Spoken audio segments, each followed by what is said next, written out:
Hey, Jordan, welcome to the show. Hey, Rachel, thanks for having me. Great to be I, here. yeah, I'm so excited. So let's dive in. Tell us a little bit about you and what you do.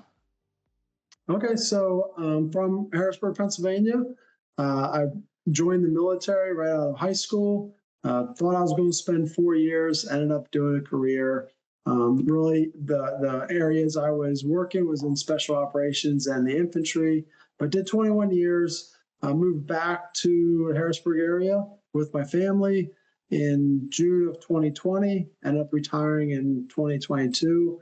And since then, have stepped out into leadership coaching. I did a short job for about a year as an executive director, but really felt called into leadership development space and trying to figure out what that is. And really, I felt called into the space as very much open,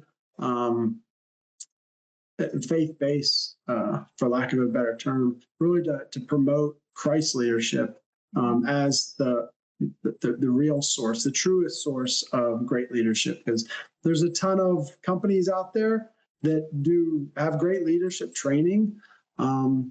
And any good leadership lesson they teach or principle they teach, it's all biblically founded, whether they're saying it or not. Because if it's not, then it's not a very good leadership lesson. And so I wanted to just come forward and show really everybody where some of the best leadership is found. And so that's kind of what I'm doing now. Amazing. So let's dive in. What are some of those leadership lessons from the Bible?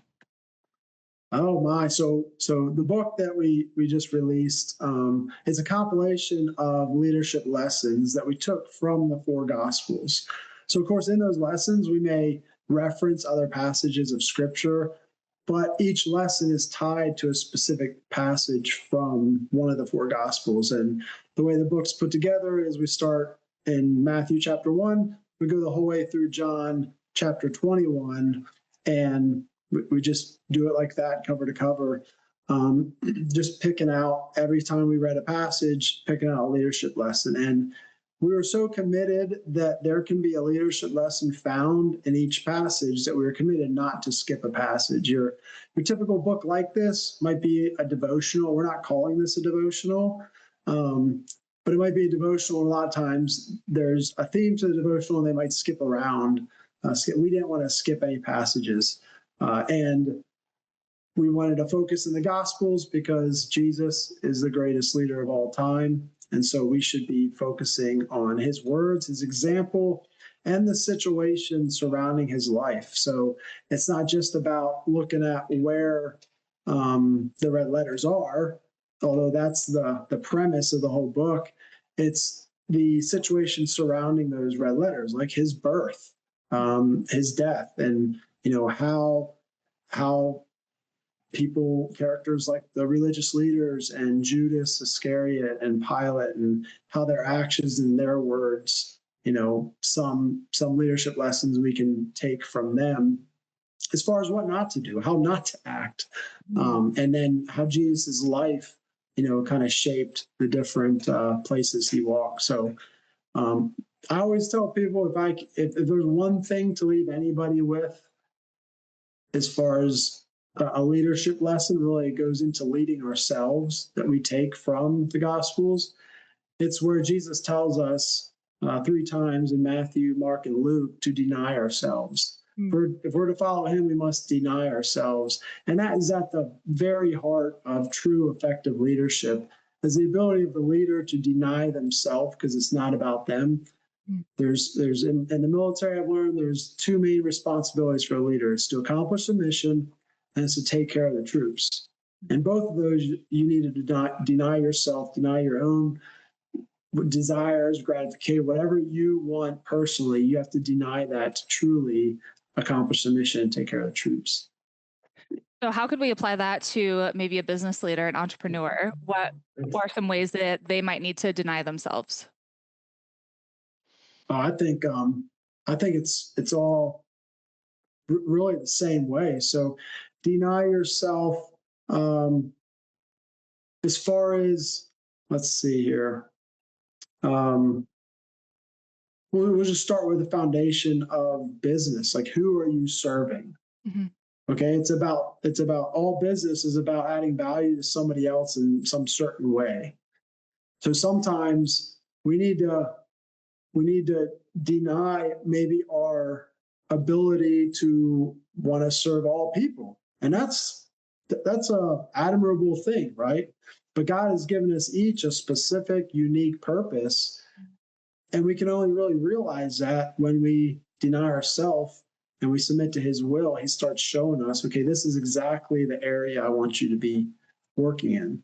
Mhm. Um, and so, yeah, I think it's foundational to business. And just from then on, it's like anytime we want to set an objective, set a goal that we want to attain in scaling the business, um, we need to make sure we remove our own just personal.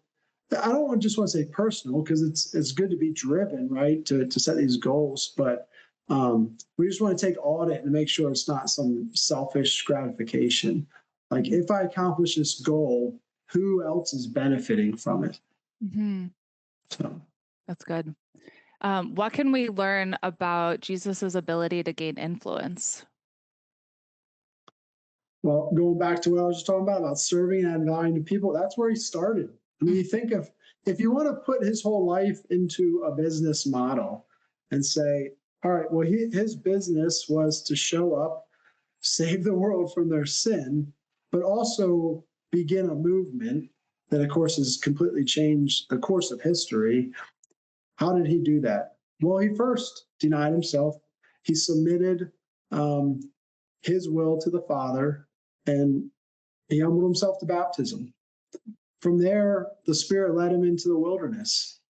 Okay, he immediately humbles himself to his Father, and things aren't all roses after that. He goes right into the wilderness and experiences, 40 days of fasting and hunger, and he's tempted and he overcomes that. Like, it's not a pleasant environment, but there's a ton of growth. So Mhm. he's taken out of his comfort zone and he's grown. And from there, he goes back to Galilee and he starts his ministry, which isn't, he doesn't go first to just start calling disciples, but he starts preaching the good news of the kingdom. He starts healing and casting out demons. He's just serving people, doing what he came here to do, and he's gaining influence that way, Mm. to the point where he gained so much influence that when he called his first disciples, they immediately dropped what they were doing and followed him.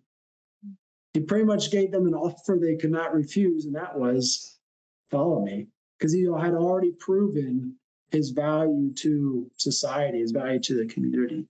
Mhm. So I think it's a pretty great example of, from a business standpoint, of scaling, because Mhm. he first looked at his own personal growth, and of course there's plenty of ways in which he committed to, discipline, daily time with his Father.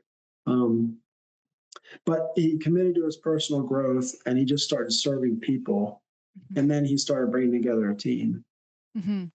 What did it look like for him to commit to his personal growth? What would that look like specifically? What did it look like? What do you mean? Like, from his perspective, you think, Yeah. like, what did it look? Mhm. Okay. I mean, I think, and this is an interesting, I guess, concept, because though he was 100% human, he was also 100% God. So we Mhm. could all like have this conversation, like, really, what did he need to grow? What kind of wisdom did he need to gain? Mhm. Um, and sure, we could argue that, but we also know his commandment to us to love God with all our mind, body, heart, and soul. Well, the Spirit is one aspect of that, Mhm. right? So if he's God, fully divine in his spirit, um, his mind and body in the natural, in the world, on earth, still needs developed, just like a human would need developed. And the Bible even tells us that he grew in wisdom and stature. Mhm. So he was a baby and he had to grow, he had to develop, he had to be tested, not only for his own personal human growth, but also to show us that we're going to be tested and that he has already overcome. So when we submit to him, when we submit to his will, he will help us overcome in the same ways he has overcome. So I think personal growth for him was just as much value and developing his human aspect as it is for us. Mhm. But in the same way, it was an example for us in how to do it and why it's so important. Because if he did it, being God incarnate, then it's so important for us to do it as well. So, what are some of those specific things that we could do as we learn from Jesus? Yeah. I mean, some people will say getting up early to exercise, right? That's like a good daily habit. But that might not be your thing or somebody in your audience thing. I like getting up and exercising early. That's the first thing I do. I wake up around 4:45 to do that. But that's also because I want to be there when my kids are having breakfast and seeing them off to school. Um, and so it like that schedule doesn't fit everybody. But when it comes to daily habits, that's a good way to conceptualize it because a little bit, John Maxwell is famous for saying consistency compounds. Mhm. So we operate on a 24-hour day type of timeline, right?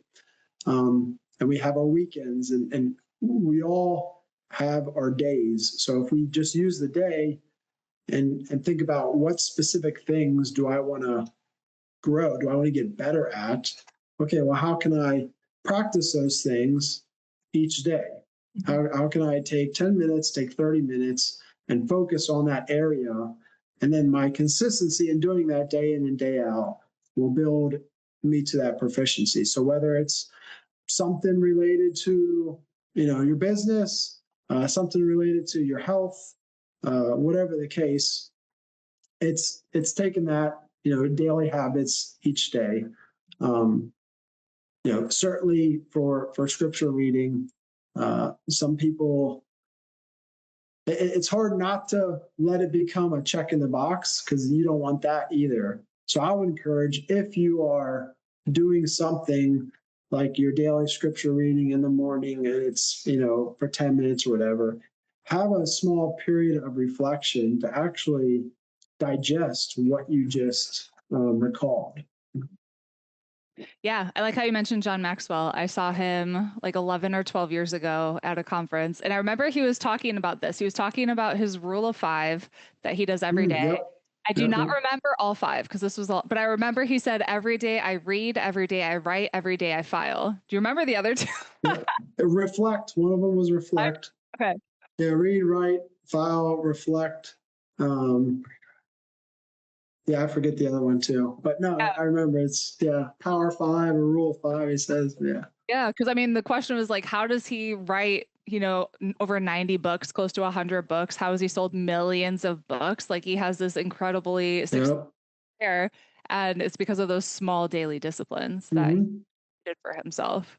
Yeah, you think about that. Like he writes his books and he speaks on them. And now he has 7 companies, a couple of them nonprofit, some of them for profit. Um, and everything surrounding his books, Mhm. right? So his daily habits have created books that have created a huge business for him. That then those books are a funnel to the speaking opportunities, the coaching opportunities, to get asked by presidents of other countries to come and train their leaders and stuff, all because he committed to those 5 daily routines. Yeah, amazing. What can we Mm-hmm. learn from Jesus about leading a team of close, committed followers? Well, there's so much packed in there. Well, there's one, and I like a lot of these lessons. Most all of these lessons in the book can be related to any sort of organizational type of leadership. So a parent, a sports team, obviously the business and the workplace. nonprofit, just community involvement. Um, there's a couple things that are popping in my head. One that's been encouraging to me, especially understanding Jesus was perfect and he was divine, is that he had a group of 12 in his team. So in the military, that's about a squad in a platoon size. And a squad leader, I was in the Marines, a squad leader in the Marines is a sergeant. Oftentimes, they're even a lower rank than a sergeant, which is pretty incredible to think that a young, 20 something is in charge of 12 people. But then even Jesus had a smaller, tighter group of 3 that he was just closer with, right? Peter, James, and John. And then in the military, a squad is broken down into fire teams of 4. A squad of 3 fire teams make up a squad of 12. So he had 12 that he was intimate with, but then 3 that he was even more intimate with. And then even that 12, which is really encouraging to me, is even one of those 12 did not fully follow him. Like Jesus, he was the perfect leader. I say it's encouraging to me because I know that my leadership is not going to be perfect and not everybody's going to dial into it. They're not going to follow me. And I shouldn't let that keep me from the purpose that he has for me. Mm. And I think from a business standpoint, I was actually just on a call before this one, on a business call, and they're talking about like pricing models and how you can't, we want to serve everybody, but you can't serve everybody. And when you try, that devalues the service to, other people. Not to mention that, like I said, even Jesus had, that's one of the titles of the lesson in the book, that even Jesus had a Judas. If you try to serve everybody, people are going to not want to deal with you. There's a saying we have in the military: you try to defend everywhere, you defend nowhere. So again, the opposite of that is having focus on who you serve, why you serve them, and understand that no matter how great you are, that their expectations are going to be met. They're not going to want to deal with you anymore. As a customer, you're going to lose, whatever the case. It's a team member you might lose, somebody that works on your business team. So yeah, that's one that's one that comes to mind when I think of how Jesus led a team. Is the fact that even though he was God, not everybody followed him on that team. He couldn't get everybody to buy into his mission and why he was here. I think that's a good perspective for leaders to keep in mind, that not every single person is going to follow through on the commitments that they're making, even if you're the best leader you could possibly be. Right. Yeah. Yep. That's good to keep in mind because you want everyone to follow through. And when they don't, it's like, oh, like it hurts sometimes. And honestly, it's very encouraging to me too as a parent. My wife and I adopted 6 children, and then we had a surprise baby. So we have 7 children, and we've adopted out of the foster care and internationally. And so sometimes you're just like, you feel like, oh, I need to do this, I need to do that, so I can help them and develop them and fix them and change this, whatever. But you have to understand that they're part of that equation, and it's their life, and they have to own it. Of course, there's ways we parent when kids are at certain ages that we don't do. We parent a 6-year-old differently than you parent a 16-year-old. All that said, eventually, like they're part of the equation. They have to make the choices. Yeah. So, what does it look like to develop leaders? So how did Jesus model that, developing leaders to advance his purpose long after he ascended to heaven? Yeah. So, I mean, I think he first, by his example, right? When we get into organizational leadership, people might follow you because they have to. Mm-hmm. Again, in the military, like that's not the right way to lead. But if somebody is not following an order given, well, they can be held legally accountable under the UCMJ and stuff. Um, if that's how you're leading, that's toxic. But Jesus led first by his example.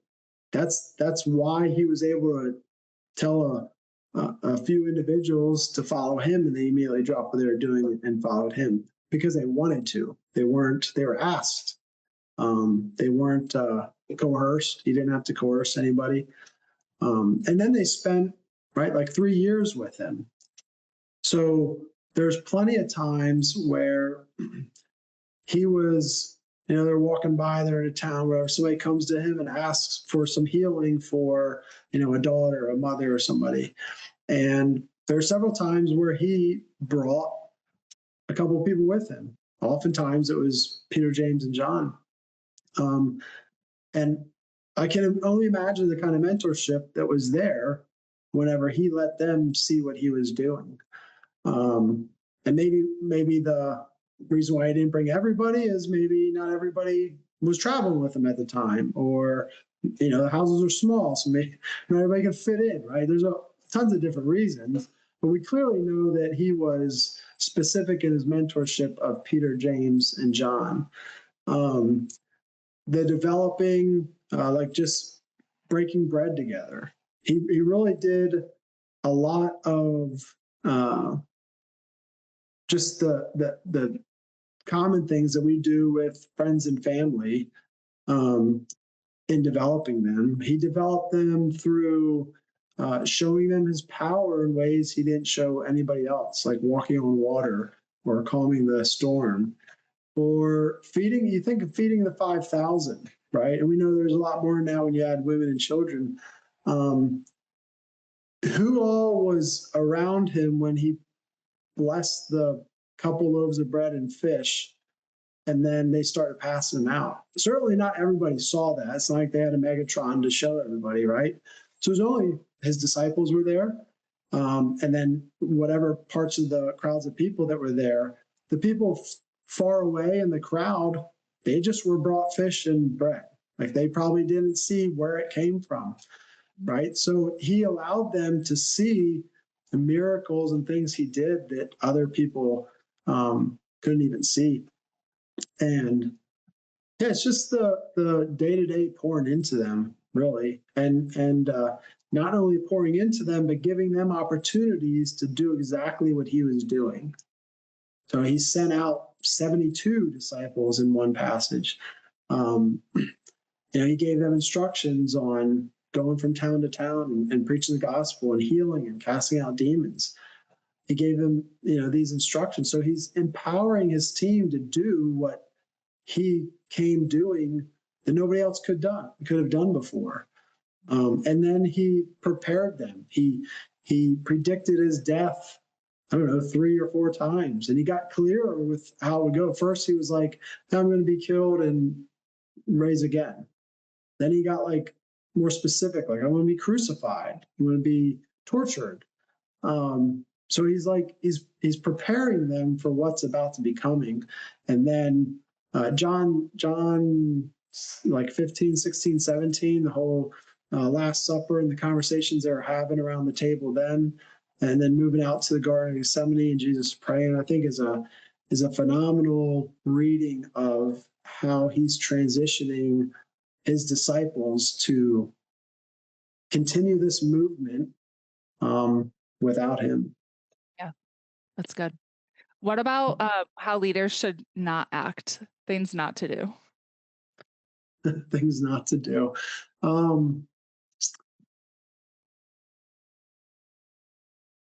Well, shoot, there's it boils down to selfishness, right? And that's why I like bringing up the deny self, because whenever we think selfishly, we're going to act in ways that we shouldn't be acting as a leader. Because the whole point of leadership is to influence other people to do something, to accomplish something, to inspire them for something. So if it's about us and gaining some sort of notoriety, and that's what's driving us to do to do or say or act in some way, then it's generally going to be leading us into a path that we don't want to be, in a leadership position. We don't want to be offering that type of leadership to somebody. To try and think of a specific lesson drawn from the Gospels. Can't think of one off the top of my head.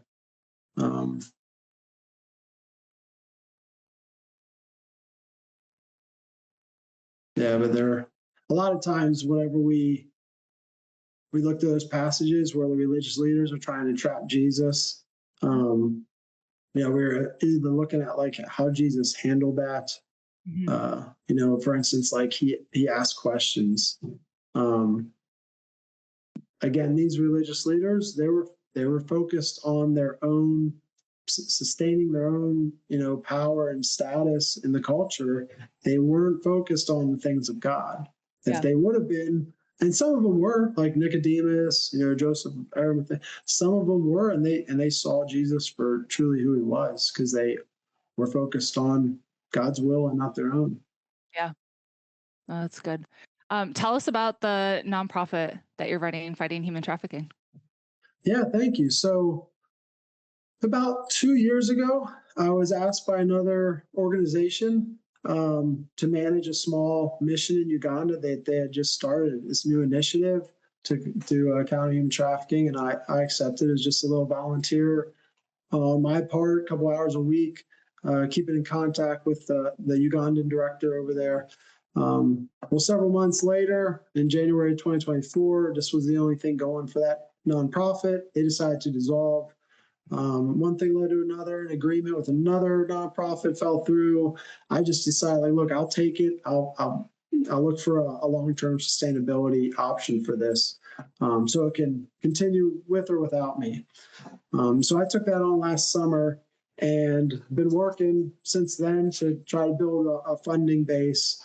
And the mission, what we do is really is broken down into 3 phases. So Eastern Uganda is very, very impoverished. Arguably, Uganda is one of the more impoverished countries, I think, in Africa. Eastern Uganda is probably the most impoverished area of Uganda. And so the poverty situation is really the contributing factor to why the trafficking is what it is. And trafficking comes in many, many forms. It comes as just labor trafficking, where they have a job, they're just either not getting paid or they're getting paid very, very low compared to what they should be paid or what they're told they're going to be paid. And in those situations, being like a house girl, chances are they're being abused by the family they're working for, by the husband, the wife, whether that's emotionally, verbally, or could possibly be sexually, physically abuse. And so these adolescents are getting coerced out of their rural villages, saying, hey, there's this job opportunity for you over here in Kenya, or there's free education or something that is giving them hope of getting out of poverty. And our 3 phases are rescuing. Phase 2 is providing vocational training. And then phase 3 is, once they graduate vocational training, is helping them get started in their new trade. So the way we rescue, we work very closely with the local police. When the police might do an operation, they might rescue a victim. They're able to turn the victim over to us, and then we can offer that opportunity for vocational training if the victim and their family so choose to do that. And we unilaterally fully fund that. A lot of the rescues come from interdicting along the border, and that's just a small foot patrol just seeing what's taking place. Like, they know what they're looking for, sees a suspicious activity, and they interdict. And then when that happens, they can get the police involved, and then an investigation starts. Sometimes there's suspects involved. Since January of 2024, their efforts have led to over 51 suspects now. I need to look at the September report, but I'm getting ready to push out my newsletter. So over 51 suspects have been arrested, and we've rescued. Our efforts have led to rescue, whether it's our foot patrol or whether it's the police that we're working with, over 264 since January of 2024 have been rescued. And so not all of them choose to go into vocational training, but a lot of them have. We've graduated, I think we're at 74 graduates from vocational training of like hairdressing, tailoring. A lot of the boys like to do the mechanics on cars or motorcycles and woodworking type stuff. And then currently we have 83 enrolled in programs. That's amazing. I love how you're not only stopping the trafficking, you're giving a solution to like, okay, you did this because you want to provide for your family because like I lived in East Africa, the poverty's it's very intense. Um, Mm-hmm. I love that you're giving them an opportunity to actually change their lives from that. So it's beautiful. Yeah. I've met some incredible people in East Africa, and like even Thank you. though Yeah, they they're are. they're living in poverty, like they would still welcome me into their homes. They would feed me, give me tea, and just treat me like I was a member of the family, even if their kids didn't have shoes on their feet. Just beautiful people. So I Yeah, love. they are. How can people get involved if they want to donate or just learn more about what you're doing? Yeah. So it's interesting because today we started the website a couple months ago. It's called, we just actually had to change the name because we found a for profit with the same name who asked us, they're trademarking it. They asked us to change. So it's now called Red Letter Pursuit. It was the Red Letter Project. So if you go to our website, there's still Red Letter Project stuff. That's why, but it's Red Letter Pursuit. They can go to www.redletterleadership.com/RLP, and they can learn about it and have an opportunity to donate there. It's not its own 501c3. It falls underneath an organization called Tying Vines, which is a phenomenal organization. They support missionaries all over the world. They have some 30 other projects. That are working in politically sensitive, religiously sensitive, even hostile areas, and they provide that administrative oversight so that these more or less missionaries and organizations like ours can do their ministry and not necessarily like the government. Let's say it's in a Muslim country and the government would not let them practice or not let them be there. Well, all that's kind of covered by this 501c3 back here in the United States. So it's called Red Letter Pursuit, and I'm actually having a meeting today with a lady who has pro bono built us a 3-page website, a lot better than what I what I was able to do. So I'm looking forward to that, and we'll be transitioning that onto a new domain. But if you go to the website I just provided, when we transition to the new domain, I'll keep that up with a link to that new domain. So Amazing. And where can people get the book? Tell us. I don't think you mentioned the name of the book. So, the name of the book and where we. oh yeah, probably didn't. So the name of the book is Red Letter Leadership Lessons from the Life of Christ. It's over 370 leadership lessons from Matthew 1 through John 21. I co-authored it with 2 other gentlemen. I actually started the project.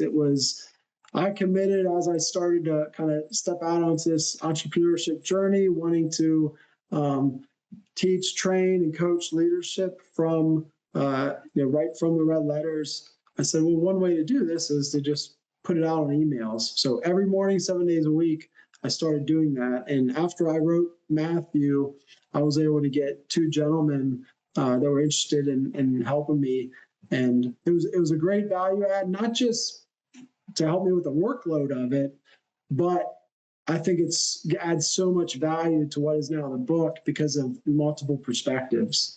And they both have tremendous leadership experience in the military. One of them still active duty. So you can get that book at redletterleadership.com/book. That's like the landing page for it.